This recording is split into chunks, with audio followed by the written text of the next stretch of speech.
I found the answer. I like to pray. I was born in the 50s. There were 8 children in our family. I'm next to the oldest. I grew up in a small community known as Lincoln Beach, and no, there wasn't a beach there, but it was a small knit community where there had to be maybe 50 families, and each family had a lot of kids in it. Whenever we would go outside to play, because my parents told me that if you ever come in the house, you're staying in the house. So we would go outside and play, and we would play from dusk till dawn. We had to make our own fun. We would go out and we would play hide and go seek, release the Belgian, and almost every day we had a softball game going. And I was always the last one to get picked because I couldn't hit the ball. We were all poor. We didn't know we were poor. I think I was maybe about 9 years old before we even got running water in our house. We had a pump outside. We had to bring water in and boil it on the stove, and we took baths in a galvanized tub. We didn't have inside bathroom facilities. We had to use an outhouse. And so even though things were tough and everybody out there were a few people that had facilities, but for the most part, we all grew up the same way. We ate together. It didn't matter about the color of our skin. We slept at each other's houses. Different parents chastised everybody else, other kids, but it was great. There were blacks, whites. That's the way we grew up. We didn't know any different. The schools were also integrated. Everybody grew up knowing everybody. Everybody grew up caring for each other. Everybody grew up looking out for each other's backs. That's something that's part of my childhood that I'll always remember. And that's the way that I've lived my life from here forward, because that's all I knew. That's all we knew when we were kids. There were things as far as racism. I'd have to say that whenever I was in school, that might have been the time whenever we experienced racism.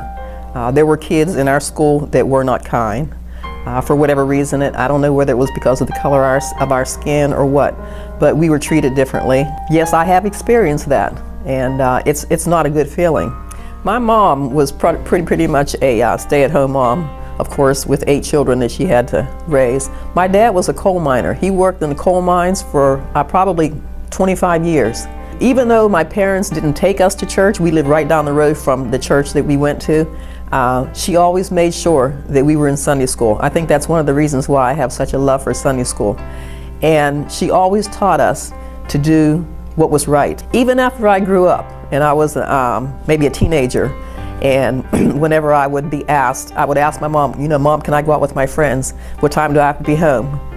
My mother never told me what time to come home. The only thing she would say to me was, use your own judgment. And there might have been times where I thought about doing something that I know that I shouldn't be doing, and those words always rang in my mind that my mom trusts me. I'll never do anything to go against that trust. And I taught my kids that, to use their own judgment. I was 9 years old, and there was a lady by the name of Virginia Blair. We all called her Sister Blair. She had a sister named Miss Evans, and she had a little choir that we all belonged to. And she took us from church to church and singing in that choir. I can remember exactly the day whenever I got saved. They had a little camp meeting every year around the beach, and they had on the floors, they had sawdust on the floors. And I can remember so well in my mind. And I was around there like by myself. I don't know where all the other kids were, and it was in the evening. I was about 9 years old, and they were singing this song by Billy Graham, Just As I Am. And I remember I went forth and I gave my life to Christ. And I went home and told my brother Joe about it. I didn't tell my parents. And I went home and I said, guess what? I got saved, And from that time on, Christ has been with me. And it's been a great time. Now, I didn't always remain that way, but I went astray like a lot of people have. But he always had his reins on me, pulling me back. until I ultimately, at about the age of 28, just totally surrendered my life to the Lord. Dr. King was killed back in 1968. At the time, that's the year that I graduated, and it was devastating. It was devastating because he was someone that we all had to look up to, someone who cared about not only us, but everybody. It didn't matter what the color of your skin was. You know, he fought for what was right. And I think that whenever he died, a lot was just stripped from us because he was like someone that we knew was standing in the gap for us. But I do remember that he was a great man and he was fighting for equality for all of us. After I had grown up and, you know, had my family, I had an opportunity to go to graduate from Bible school. And I went to a 4-year Bible school. I graduated, and after that, I taught Genesis for 3 years. And it really gave me a better understanding of God's Word. But mainly, I think that in the learning of the things that I learned, I gained a greater love of not just the entire Bible, but of the Old Testament. The Lord led me in a direction that took me into something totally different than I ever realized I would get into.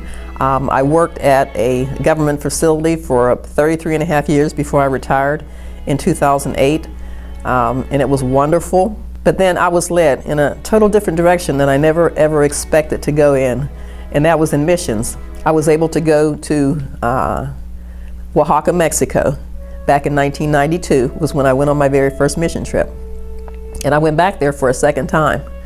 And then a few years after that, I was able to go to Kenya, East Africa, which was an awesome experience to be able to walk in Nairobi on the streets. And while we were there, one particular occasion that I can remember was the children that were there. The parents would send them out on the street, and they would send them out on the street where they looked like they didn't have any shoes on, and they were begging.